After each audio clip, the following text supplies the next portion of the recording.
What's up everyone? Seth Miranda here for Adorama TV, coming to you from my home Twitch studio here in Brooklyn, New York. So you're probably gonna hear the train a couple of times, don't freak out. It's like the going trend for this live view series here on Adorama TV.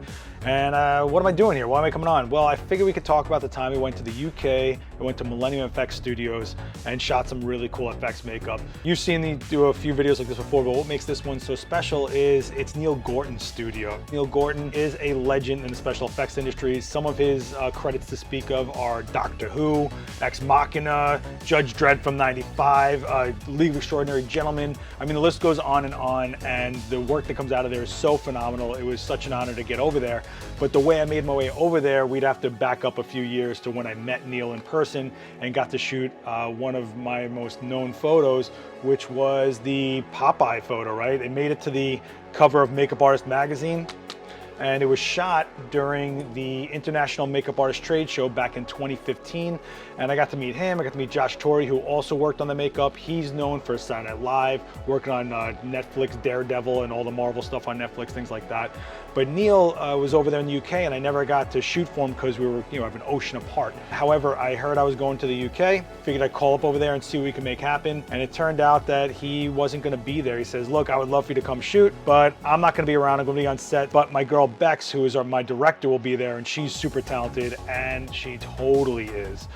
So basically they have a series of prosthetics that they sell, and they need to have shots of the prosthetics so that people can see what they're looking at and maybe want to buy them and stuff like that. So when this was proposed, they said, hey, how about we do a couple of makeups where we show off our line of prosthetics, you come here and shoot it. Great.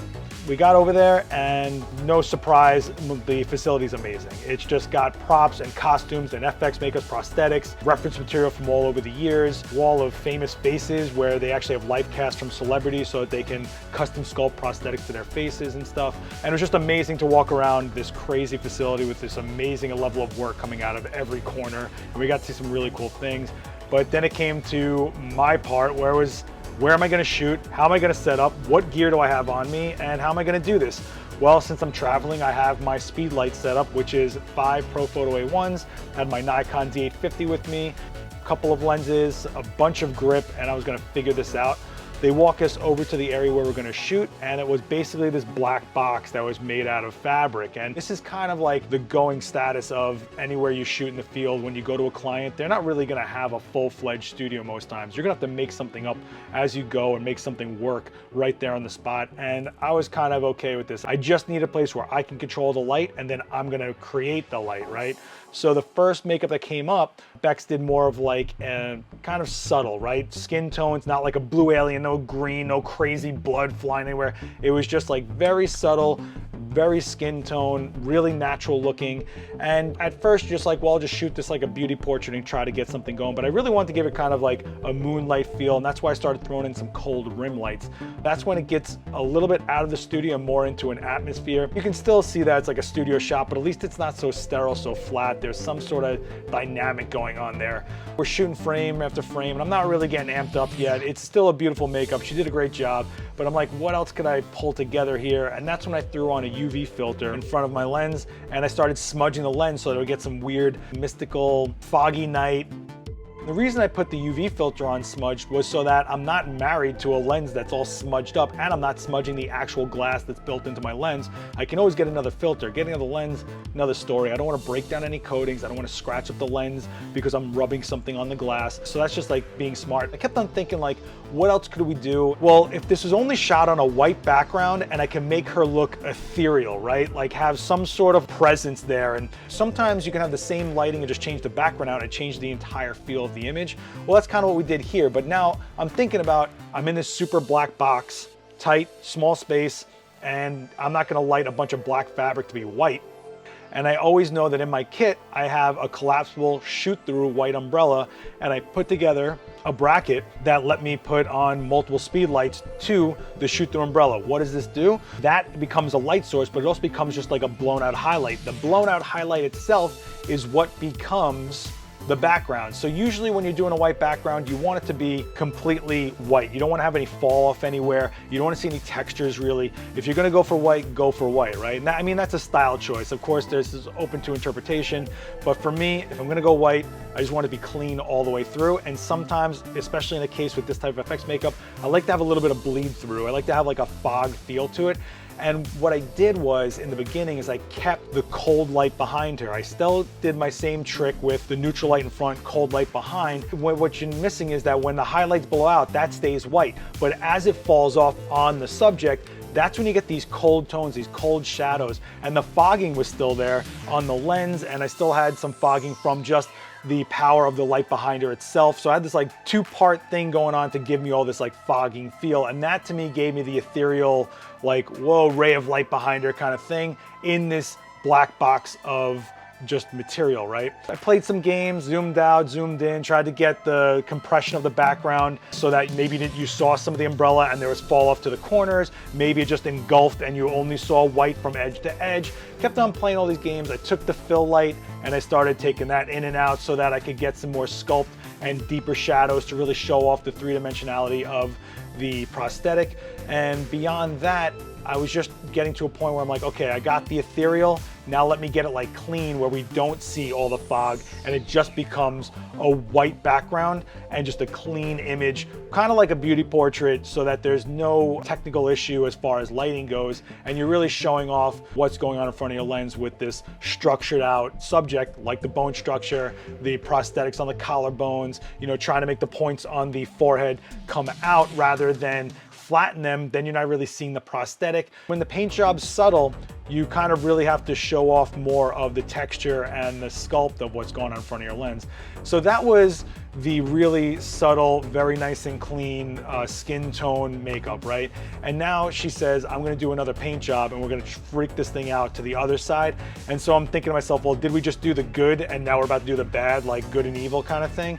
Well, lo and behold, the makeup comes out and she's got an all black wig as opposed to the blonde. She's got this, you know, reddish pink magenta fade going on. It reminded me a lot of Blade Runner, and it was still the same prosthetic, but it was just a different makeup on top of that prosthetic, giving it a different feel. And I'm thinking to myself, like, there's gotta be something else I can do with this besides getting just like clean shots. And in your head as a photographer, you're thinking like, well, I know the client probably appreciates all the tight, clean, referential, standard, well-done shots, but there's gotta be something else I can do because this makeup's not gonna exist again. I'm not gonna be in the studio maybe ever again.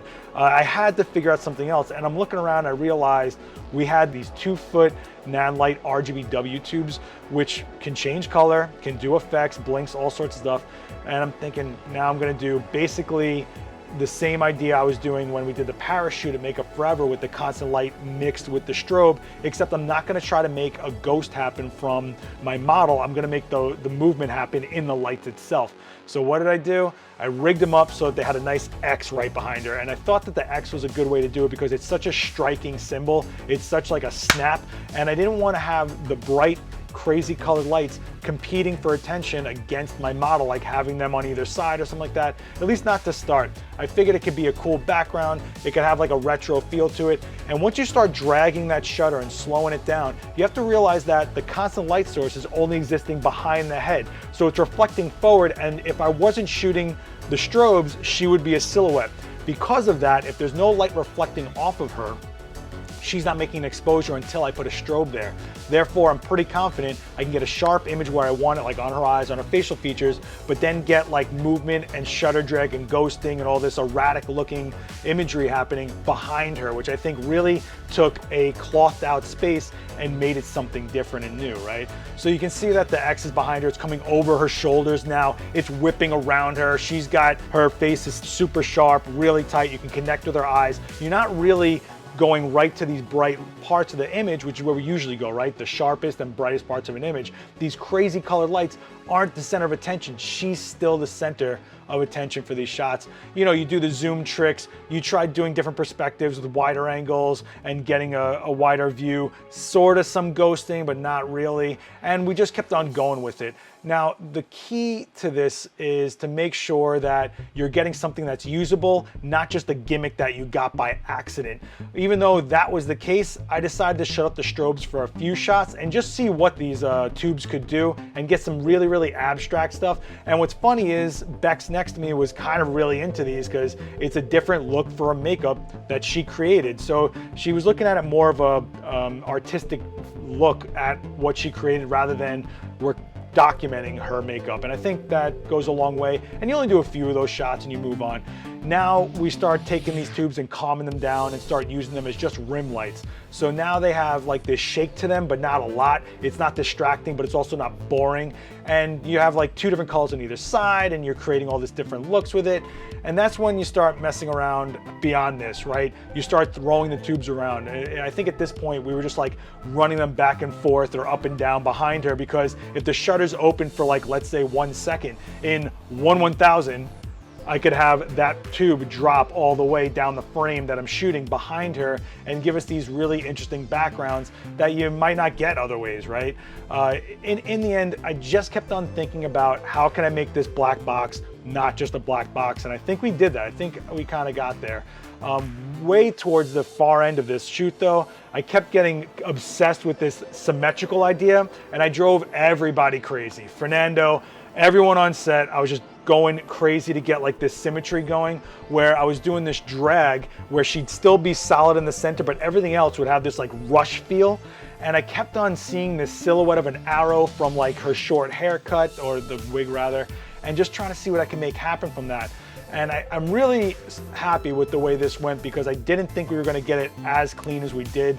You know, everyone's tired. This makeup took 3 hours to do, then it took another few hours to change up, then it took, you know, the time to shoot. I mean, that model was there all day, and more props to her. She was a fantastic model. But as you can see towards the end of these frames that she's having a good time, we know we're just going for broke on these. And that's kind of when you get the most fun shots, is when people stop thinking about everything and just saying, just go, just go, just go. You get these really organic emotions and facial expressions out of your model. And we changed it to blue and pink on either side to change up the entire shoot, because when you're using the same colors and over again, it doesn't matter where you put them. After a while, it makes it more the same shot over and over again. So doing simple things like that alone can help you get more variety in your shots. I mean, you could talk about lighting a background and changing the gel on that background light 1,000 times, you're gonna get 1,000 different backgrounds, right? So it's kind of like the same idea. I didn't want to make this shoot all about shutter drag, all about ghosting, all about my techniques. I wanted to do techniques that I know would elevate the shot and the space that we were working in, and I'm pretty happy about that.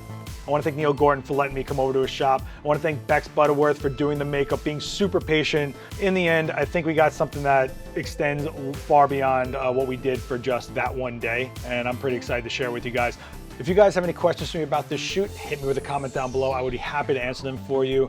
But till then, I want you guys to understand about making things versatile on set is really up to you. You're gonna get you a subject, you're gonna get you a makeup artist, you're gonna have all the resources around you, but it's really up to you going into your skill set to use the tools that you've acquired to create as many different shots as you can that work. Okay, you don't want to keep on just randomly trying things and hoping that they stick when you have a whole group of people around you waiting for you to pull off something.